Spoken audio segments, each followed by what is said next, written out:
What's up guys? Dito na naman tayo sa tindabahan. Laban na naman! Charot. So yun na nga, maglaban na naman tayo. Ito magsasampay na lang ako. Meron ako dito na dryer.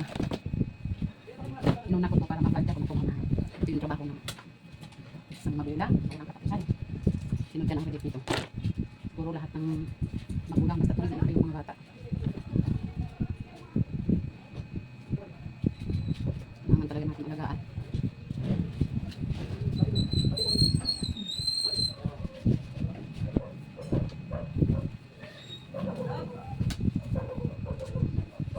Tuyo na to. Kailangan ko lang ano ng konting init.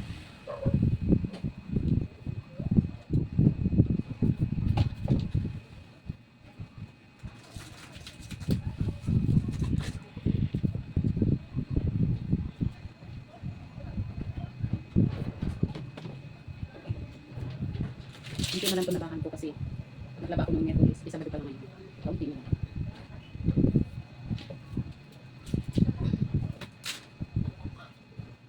Para kahit papan bukas makapasok. Kahit ako sa oras pagdating ng linggo, makapag-relax. Kahit papan, ang linggo natin ay simbahan at saka bahay. No? Relax.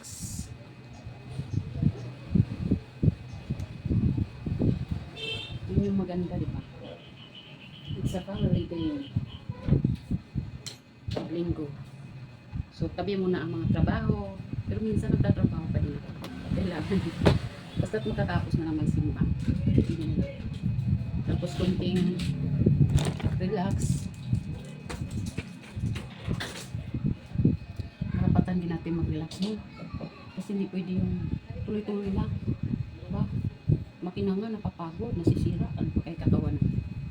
Bakal yun. Katawan natin. Magpok lang to.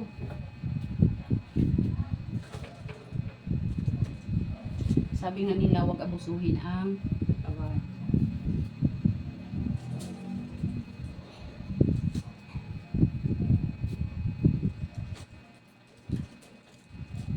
Dahil ang katawan yun ang ating puhunan sa lahat ng bagay.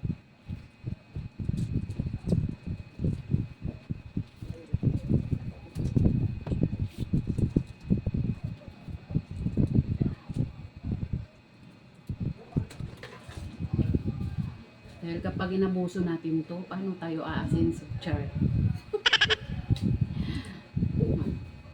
Ito yun.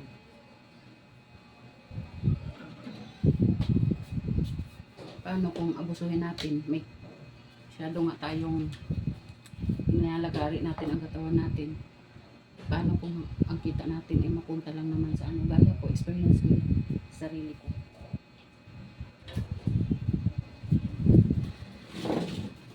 Samahan nyo ako magbanlaw ulit sa panibagong ano, sa isa pang banlawin ko, mga t-shirt.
Nakis maglulod naman tayo sa mga ano.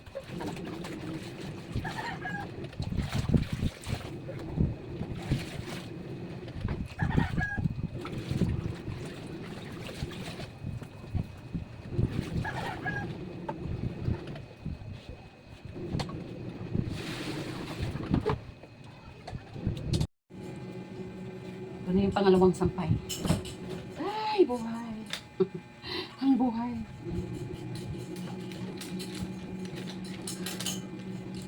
Ilang yan. Ganun talaga.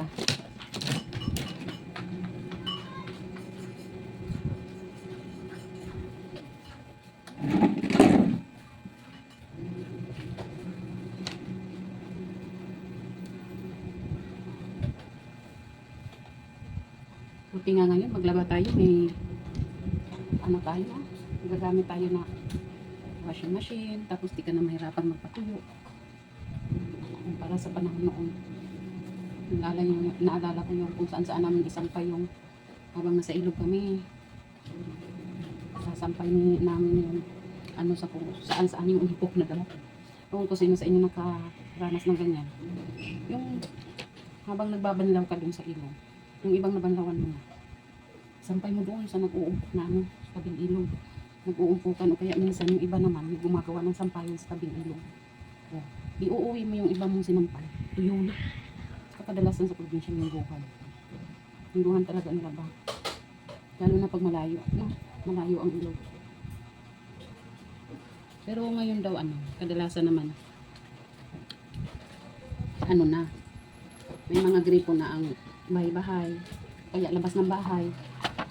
Yun naman ano ng barangay. Ganda diba? Improve. Kaya pa paano. Medyo hindi na rin mahirapan sila doon. Pero yung mga matataas na lugar na hindi aabutin, tsaga na lang din nabababa doon sa highway. Kadalasan na doon yung ano, mga gripo.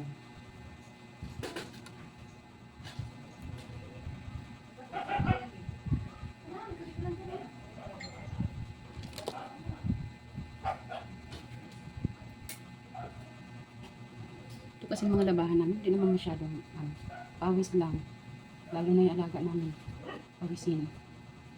Kailangan talagang ano. Kaya hindi siya puspusan talaga na kailangan mong gamitan ng panguspos. Isang ikot lang ng ano. Washing.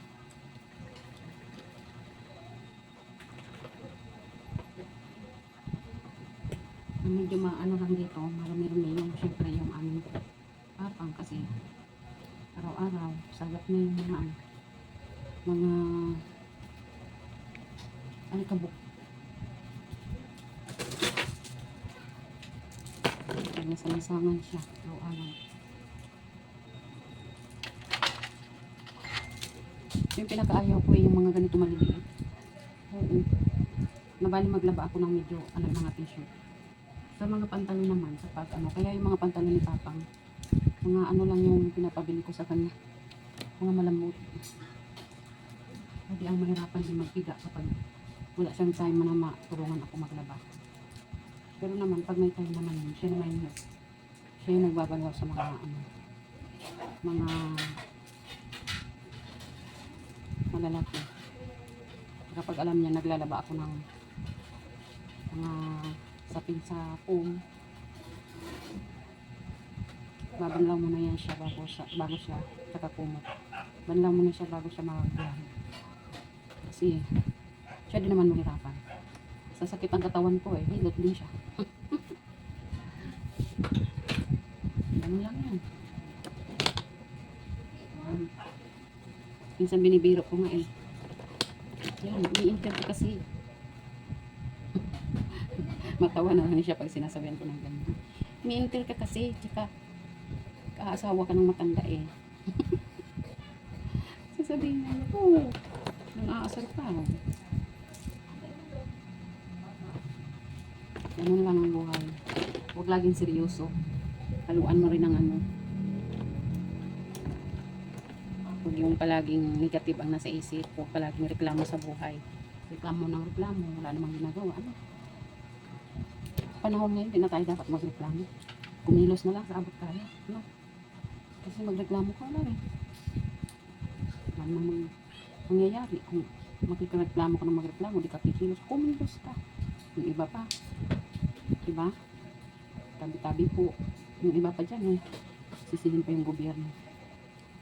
Hindi yung gobyerno ang nagpapahirap sa atin. Kahit paabutin pa yun ng 100 ang kilo ng bigas. Basta umilos ka. May ipambibili ka talaga. Kasi alam mo yung bakit? Wala na tayong magagawa dyan.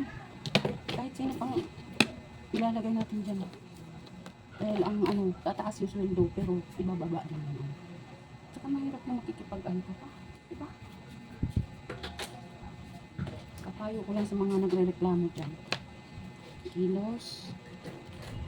Kailangan doble tayo. Kasi kung tamain mo lang talaga yung mo, mayroon kang mga anak, may pinapagatas, may pinapaaral. Mahirap. Sobrang hirap. Kami nga, isa lang yung iniintindi namin, yung pinapaaral namin. Nahirapan kami, may medyo hanap buhay din ako kahit pa paano ng konti. Medyo talaga din. Sapat-sapat lang. Magsabi kang may, kailangan mo mag-ipon, di ka pa rin talaga makaipon doon ng pataas yung demand ng mga binibili.